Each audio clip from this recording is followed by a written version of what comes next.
Bonjour à tous, c'est Amar.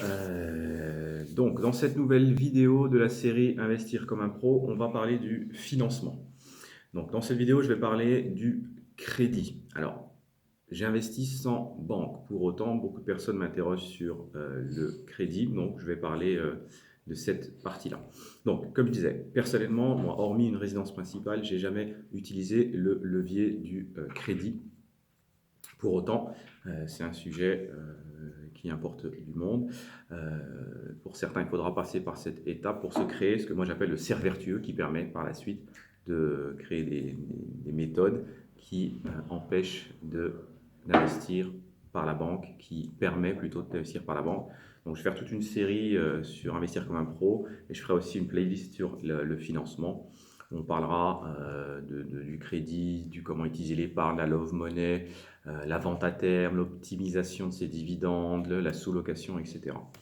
Euh, donc, sur ce module, je vais vous parler comment obtenir sans difficulté son prêt bancaire, sans difficulté majeure, parce qu'après, chaque cas est particulier. Ensuite, donc, quand on décide de faire un prêt, on peut se dire qu'on a trois options qui vont se présenter à nous pour le financement de notre bien. On peut prendre un prêt sur la plus longue durée possible afin de maximiser son cash flow. On va prendre sur 25, 30 ans. Alors, je décorrèle de la situation actuelle qu'on vit ou les difficultés qu'on a ou qu'on n'a pas. Je parle de manière générale. Je ne dis pas qu'on peut avoir un 30 ans actuellement dans la situation actuelle. Voilà, je ne rentre pas dans ces débats-là. Je donne des informations globales et générales. Donc, on part sur une très longue durée pour avoir un cash flow maximal. Là, je m'adresse aux personnes qui veulent éviter un maximum la banque. Et on peut prendre au contraire sur la plus courte durée et rembourser au plus vite son prêt pour ensuite obtenir des loyers pleins. Par exemple, prendre un prêt sur 15 ans, 10 ans et mettre en courte durée pour avoir les plus grosses rentrées et tout passer dans le crédit. Alors, encore une fois, je ne parle pas de la situation qu'on vit actuellement où la courte durée est un peu plus difficile. Même si certains n'arrêtent pas de nous montrer sur Instagram leurs réservations, on peut tous le faire, mais voilà, d'habitude ils en ont tous les jours, et là ils en montrent une toutes les semaines. Et puis aussi, on peut prendre un prêt pour faire un achat-revente sur sa résidence principale, par exemple, et se créer une grosse trésorerie. Donc, le financement par prêt bancaire. Il faut absolument dépasser ses a priori sur les banques et voir le banquier comme un partenaire au même titre qu'un notaire, qu'un agent immobilier. L'immobilier, si on veut, c'est un sport d'équipe. Et c'est comme cela que vous devez voir les choses. Vous êtes une équipe, vous avez un coach, vous avez un soigneur, vous avez des collègues, vous avez un arbitre, etc. C'est exactement la même chose. Donc, pour réussir son financement, on doit commencer par épargner. Les banquiers détestent les découvertes. Il financera plus facilement une personne avec 1200 euros par mois qui épargne 50 ou 100 euros par mois qu'une personne qui gagne peut-être 5000 mais qui finit tous les mois à moins 500. Vous devrez donc commencer par rendre la mariée plus attrayante. J'entends par là que votre compte soit bien tenu. Si vous êtes un petit peu limite dans la gestion de vos finances, vous devez dès maintenant y remédier et présenter des comptes avec sans découvert de au moins 3 mois. Moi, je conseille même jusqu'à 6 mois. Il faut que vos 6 derniers relevés de banque soient propres. Il faut savoir de quoi on parle lorsque vous allez parler avec le banquier. Les mots suivants, par exemple, ne doivent pas avoir de secret pour vous. Parler d'intérêt, d'amortissement de capital, des taux, de l'assurance emprunteur, l'assurance PNO, qui est l'assurance propriétaire non occupant, etc. Toutes ces choses-là, on doit le savoir. Parler du différé de partiel de remboursement, différé total, des mensualités, des frais de dossier, de cash flow, trésorerie positive plutôt, les garanties, les cautions, l'hypothèque, etc., etc. Donc vous devez vous familiariser en amont avec le vocabulaire de la banque. On retrouve ça simplement sur Google.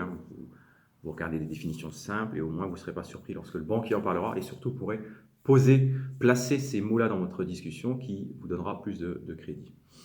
Il faut bien présenter, même si on ne rend pas dans une soirée mondaine ou un mariage, mais un rendez-vous bancaire, ça ne se prend pas non plus à la légère. Je ne suis pas très fan, mais j'en ai déjà parlé dans les visites au préalable. Bon, si vous êtes jeune et que vous arrivez en jogging basket ou en shorts qui fait beau, vous serez moins pris au sérieux. C'est comme ça, c'est la situation. Peut-être qu'aux États-Unis, vous aurez pu venir tatouer torse nu, pas torse nu, ils sont soi-disant pudiques. Mais vous seriez venu tatoué avec une grande barbe, ça pose pas de problème. Mais là, malheureusement, c'est pas encore le cas. Donc, un petit tailleur, une petite chemise, un petit costume, etc. Bon, il va sans dire qu'un petit sourire ne va pas déranger tout ça. Il faut savoir vendre son projet. Vous allez mettre toutes les chances de votre côté pour avoir ce financement. Donc pour ce faire, valorisez votre emplacement. Prouvez que vous achetez au-dessous du prix du marché. Donc mettez bien les annonces en face ou les ventes qui ont été réalisées dans le quartier. Montrez la forte demande locative du marché, etc. etc. Vous devez évaluer, et pas laisser le banquier le faire, vos besoins et vos ressources. Donc vous créez un petit tableau en récapitulant vos besoins et vos ressources. De votre côté, le besoin, ça va être le prix d'achat, les frais d'agence, les frais de notaire, les frais de travaux, les frais de dossier. Et dans les ressources, on va parler de ses revenus, de son apport personnel, de son épargne, et d'autres revenus, c'est déjà des revenus fonciers, etc., etc. Le dossier doit être en béton. Lorsque vous allez démarcher un banquier, présentez-vous avec un dossier professionnel. N'oubliez rien qui justifie un nouveau rendez-vous. Il faut que, lorsque vous sortez ce rendez-vous, le banquier a juste à étudier le dossier, éventuellement à remonter à la hiérarchie, c'est tout. Il n'a pas à vous rappeler, parce que si c'est le cas, il va tarder pour le faire ou ne pas le faire du tout. S'il voit qu'il y a des choses à monter, il a beaucoup de travail, il va se dire « Ok, next, je vais regarder les autres dossiers et puis quand il me rappellera, j'y penserai. » Donc, il ne faut pas lui faire perdre de temps. Le banquier, comme nous, il veut travailler le moins possible. Donc, s'il manque tel ou tel document, il va mettre le dossier en bas de la pile et il va s'occuper de vous sans être pressé, voire pas du tout. Par contre, si au contraire le dossier est carré, il aura tout ce qu'il faut pour bosser tout de suite. Donc, bien présenter le bon dossier bancaire est la tâche la plus complexe. Mais c'est en détaillant le maximum et le plus professionnellement possible votre projet que vous vous démarquerez des autres investisseurs et que la banque vous fera confiance. N'oubliez pas, vraiment.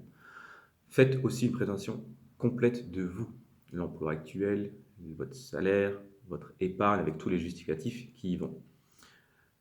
Si la banque refuse de vous financer, on ne dramatise pas, ça vous arrivera, c'est certain. Allez voir la suivante, et ainsi de suite jusqu'à obtenir son financement. C'est là où la persévérance devient maître. Les gens qui réussissent, ont une forme de réussite, c'est des gens persévérants. Parce que l'immobilier, tout comme l'entrepreneuriat ou l'investissement en bourse, tout ce qu'on veut, ce sont des métiers de persévérants. Tous ceux qui y arrivent ont persévéré parce qu'ils ont eu des refus, ils ont eu des ratés, etc., etc. Donc la persévérance. Votre banquier a refusé, c'est pas grave. Deuxième banque. Refusé, troisième banque. Il y a plein d'exemples de personnes qui ont fait 10, 15, 20 banques. Est-ce que vous êtes prêt à faire 20 banques pour avoir votre financement? Si ce n'est pas le cas, peut-être qu'il faut revoir sa copie dès maintenant et voir quel autre investissement vous serait plus acceptable. Donc voilà, c'est important. Petite option, petite parenthèse, n'oubliez pas de demander, si nécessaire, en fonction de votre stratégie qu'on a vu, soit investir long terme pour un maximum de cash flow, soit court terme pour rembourser au plus vite, report total ou partiel. Le report total, c'est quoi? On paie l'assurance, le paiement de l'assurance se poursuit, mais celui du capital et des intérêts est suspendu à 6, 12, 18 mois, voire jusqu'à 36 mois pour certains. Donc, il ne concerne que le capital, les intérêts et l'assurance du prêt étant payés normalement. En fonction de votre projet et de ses travaux, il peut être important, voire essentiel de prendre un différé. Certains l'utilisent justement, ce différé, pour se créer une enveloppe de trésorerie, de cash flow, pour pouvoir réinvestir dans d'autres projets. Souvent, les gens le font avec du prêt, mais vous, ça peut vous permettre de gonfler une enveloppe que vous avez déjà pour investir par la suite sans repasser par la case banque.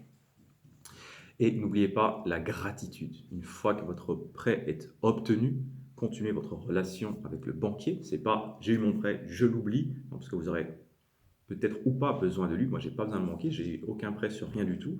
Pour autant, je prends des nouvelles, j'envoie un mail, je fais des demandes, j'ai le sourire, je passe en banque, etc. On continue à avoir des relations en lui montrant l'avancée du projet. Par exemple, on peut lui montrer des photos avant, après, et on n'hésite pas à offrir un petit cadeau à l'occasion. Donc, pour conclure, faites la meilleure impression possible à votre banquier, banquière, et embarquez-la dans votre projet. Donnez-lui envie de faire l'achat à votre place. Si vous arrivez à ce que le banquier se projette et se dise « Waouh, ah ouais, en effet, j'ai envie de vous voler votre projet », c'est tout bénéf, c'est tout gagné. Donc, je vous remercie d'avoir suivi cette vidéo. J'attends vos commentaires sur le financement. Je vous invite à mettre un pouce par le haut et à suivre les prochaines vidéos. Ciao!